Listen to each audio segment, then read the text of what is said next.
So this is the delayed edition that we promised would have been aired overnight, but the delay is due to technical factors. So we combined this with Saturday's editions and converted this one as combined part C of Diagnosis of Fleet Street that was dated and scheduled for Friday, the 2nd of October 2020. So this is the front page of Dirty Digger, Rupert Murdoch, and his scum. Now the scum is the billion-dollar earning platform which made Rupert Murdoch a billionaire. And it's based entirely on the scum exploiting British women's bodies. So it's a pornographic billionaire and billion-dollar strong empire that the Dirty Digger built by corrupting the gullibles, the masses, who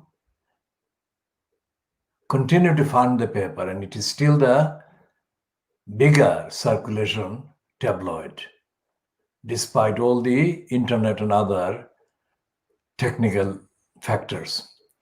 Now, the Dirty Digger, Rupert Murdoch, is called Dirty Digger by the private eye, but he's actually as dirty in his mind and mentality as that suggests, because this is covering up.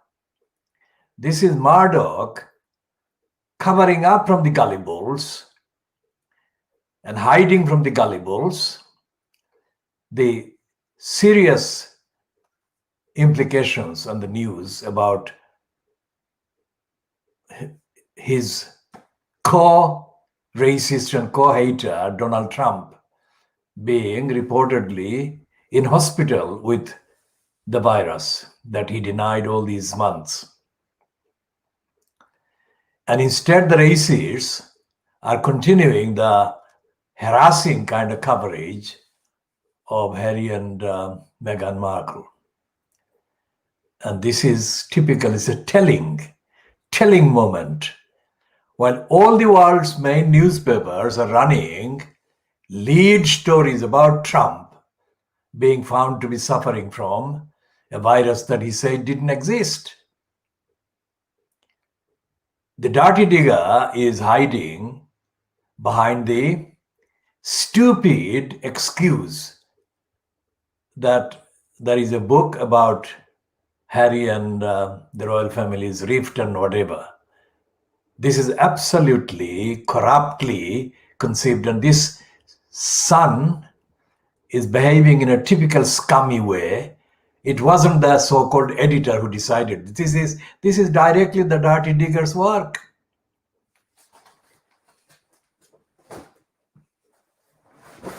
And to prove that it is such a shocking departure from the basest of the base and the lowest of the low standard, so-called, that the Dirty Digger has established by the scum, it's the headline on the other tabloid, although it's nothing like the circulation that the scum has. But it is part of the tabloid so-called Press Fleet Street.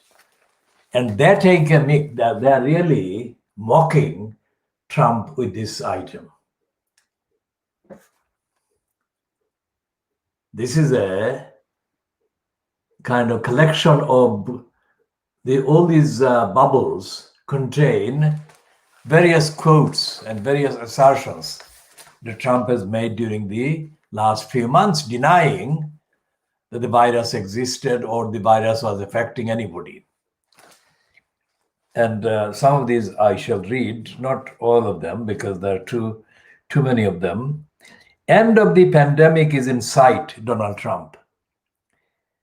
We've done a great job, but I get no credit. He's saying about his administration. We have it totally under control.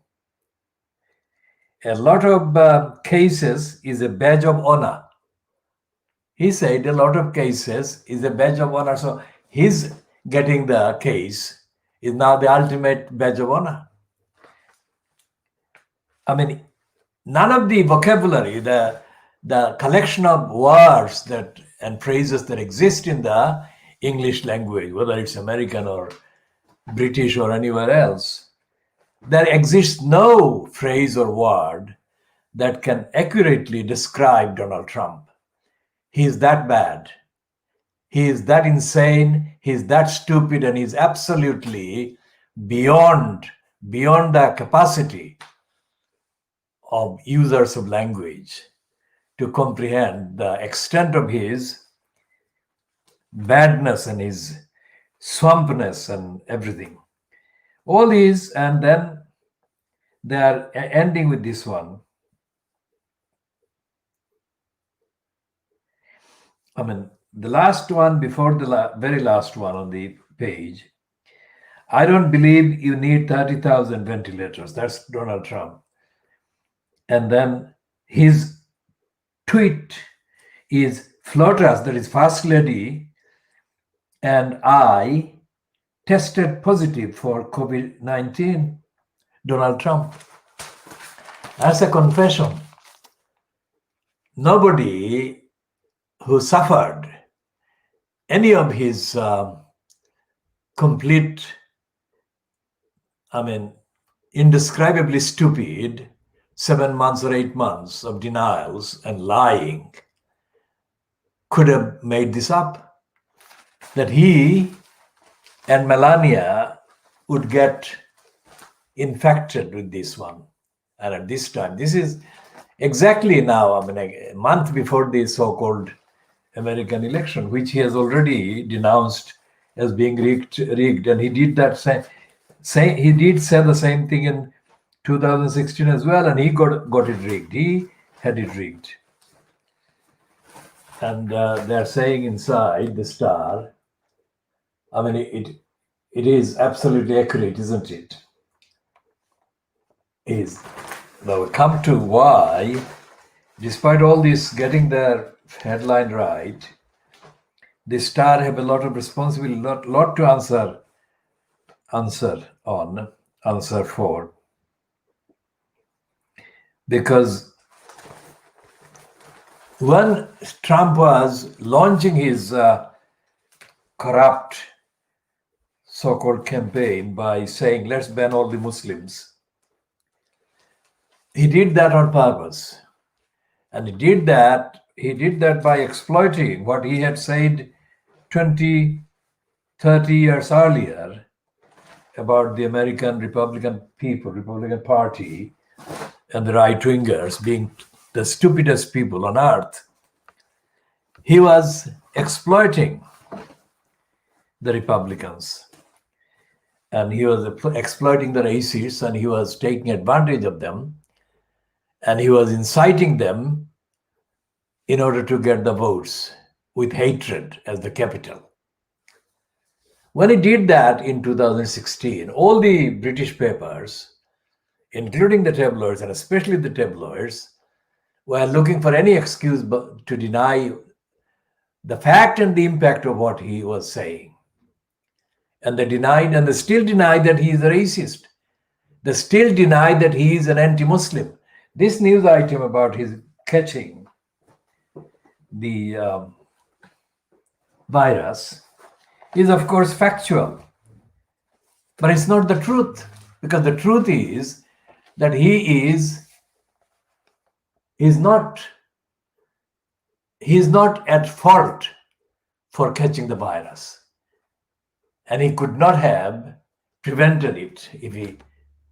So it's a kind of neutral thing. He's catching a virus, and he cannot be blamed for it. What he can be blamed for, and what he could have chosen to do, was his outrageous lying, inciting hatred and threatening entire communities across the world and threatening the people in the major parts of the world and in the Middle East, where he is fueling violence against Muslims, targeting Muslims and cornering Muslims. And that is his strategy. That is what this news item should be compared with. So Fleet Street doesn't say any of that, which is what he has been doing mostly when it comes to violating other people's rights. And in addition to the Muslims and Africans and other people, he has been attacking the poorest people from the countries next to the USA, the various parts of the so-called South American or Latin American countries are populated by large numbers of people who are in poverty. And he has targeted the people in those countries as well as people from those countries in the USA for his attacks. And none of these papers that are apparently kind of covering the truthful kind of incident of his catching the virus, none of these papers has come anywhere near reporting Trump's hatred and vitriol against the poorest people, and he has caged infant children in jails and prisons and cages, the poorest people, the sickest people. And he has attacked and is still continuing to attack the modicum. It's not anywhere near the necessary or sufficient, let alone sufficient provision for healthcare and care for the victims of disease and victims of poverty and victims of other violations of rights. He's attacking the very tiny measures that had been in existence prior to his coming to occupy the White House. So Trump has been sicker against all the good things or decent things that existed in the world. So he's getting sick, literally sick, is not a really worthwhile news. I mean, statistically, and given the lack of kind of care and lack of respect and self-regulation that he exhibits, he is meeting with this person, Hope Hicks. Hope Hicks is like the same age as his daughters, or even younger than his daughters. And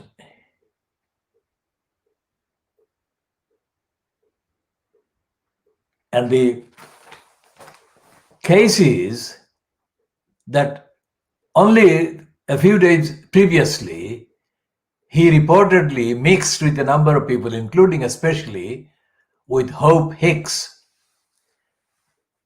Now, Hope Hicks was described by one of the many writers who have written about the White House and the environment in White House, the completely sick-making, incestuous, literally incestuous environment in the Trump White House, said that Hope Hicks was regarded by White House persons as Trump's real daughter, and his real daughter, Ivanka Trump, was regarded by the White House person as his real wife. Now, it cannot be made any more clearer. And the papers, the Fleet Street papers, this is an about turn that the Express is not admitting, but this is what it is. The Trump's admirer and follower and co-conspirator against the idea of public service and public accountability, Johnson is admitting de facto that Brexit was a disaster and a diversion. And the Express, which is the most insane title in Fleet Street, which has been fueling this Brexit lunacy, is keeping a straight face, as it were, as it admits to the fact that Brexit was a ill-conceived calamity that did severe damage to the cause of democracy, public service, accountability, and all the other things.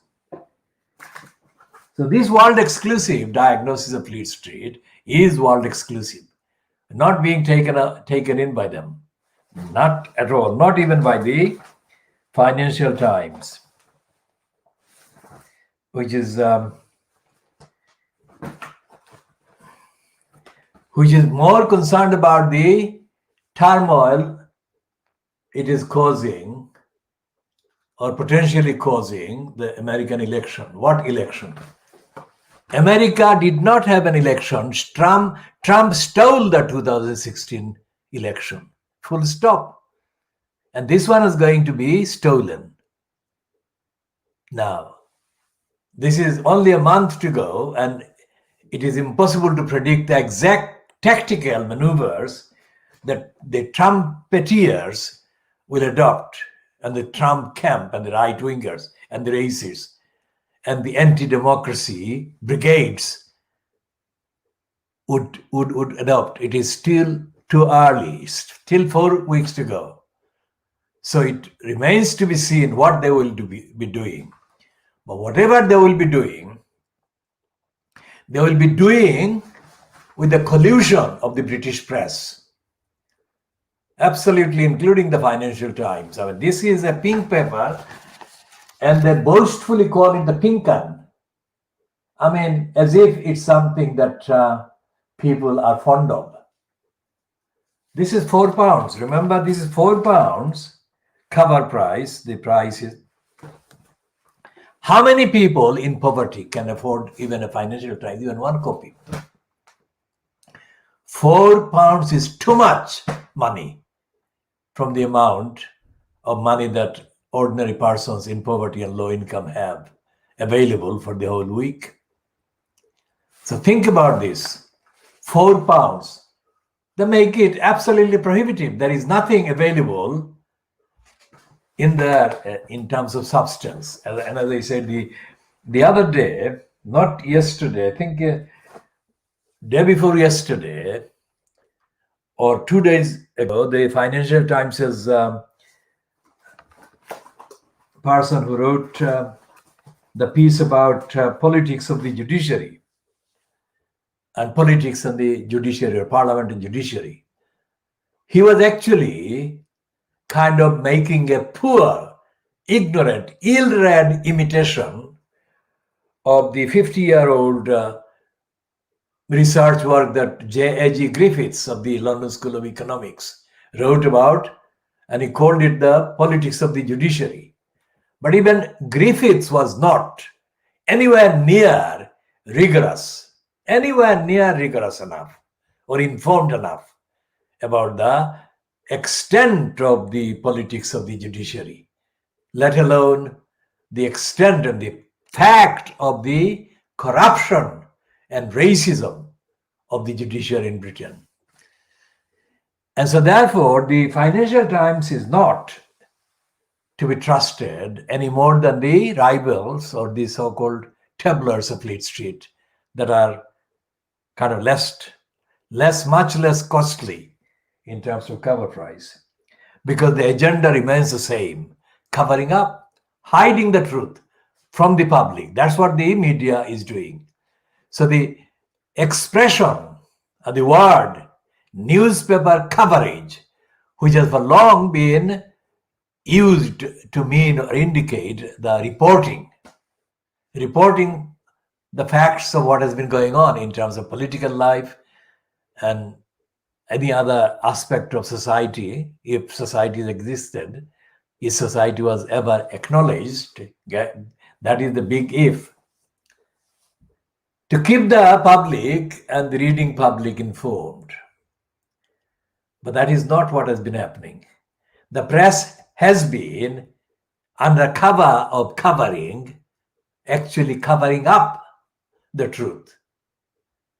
The press has been doing the covering up under the cover of coverage. That's exclusive diagnostic phrase there from the Kudila campaign coming to whoever is watching this, wherever they are watching this, and whenever they are watching this. Coming to you at 18:20 GMT, approximately on Saturday, the 3rd of October 2020. And the other papers, I mean, we have not got the Daily Mail today in the outlet that we bought these other ones.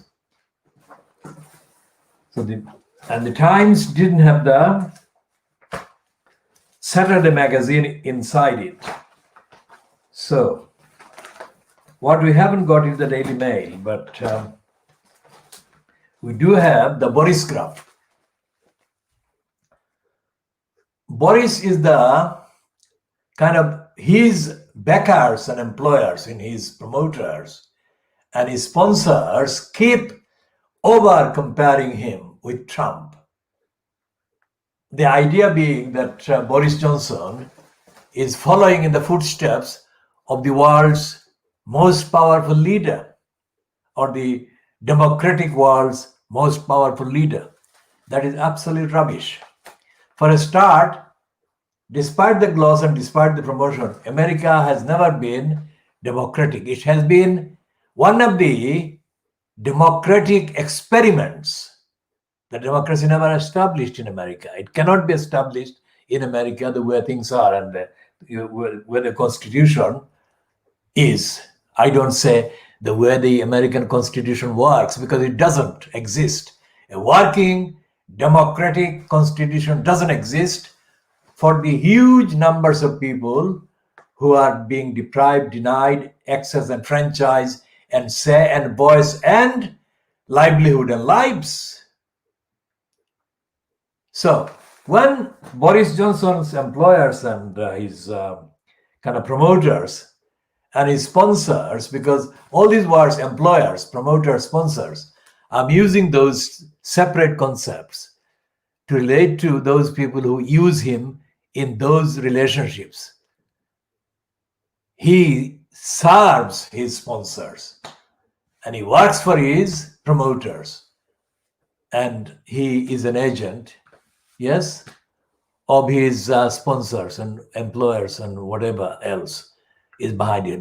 Boris Johnson has never been an intellectually, morally, ethically independent person. His entire career has been absolutely dominated by his propensity to tell lies and invent scenarios that don't exist. So he's been the fake politician long before Trump discovered fake news. So Boris Johnson's Telegraph, because Boris Johnson has been paid millions of pounds under various pretexts by the group this Telegraph is owned by, and they have paid him as like a down payment to deliver agenda that they need the government to adopt. That is what is happening. And this item is completely meaningless. Trump taken to hospital. That is not the news. The news is not Trump taken to hospital. The news is that Trump has been caught lying again. That is the news. That is the headline. Anyway, this Matt person, the cartoon that appears on the front page of the Boris graph, probably the only corner of the Boris graph that still has a semblance of, quote, separation. We'll come to the concept of separation, relationship between the judiciary and parliament, and that is the kind of concept. But this separation, the Matt cartoon today in the Boris graph has this caption within quote, two persons are standing there outside the White House. and outside the White House, let's say gate. And one is saying, world leaders have sent their best wishes. Next sentence, Vladimir Putin says he will take care of the election. Now that is quite witty. It has to be said. So that is the only thing that is true and witty in the whole Boris graph. The rest is complete rubbish because they're still covering up for him. Trump, the damage he has done to the idea of public life and the idea of democracy will be examined, detailed, and researched for decades to come, if not longer. And to any acute observer of the time, everything he has been doing every time, it has been quite clear how much damage he has been doing.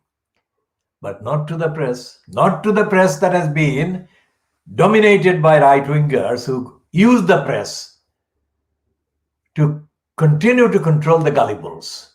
And this is the true in the USA as it is true here, and as it is true in France and in the rest of the Western countries.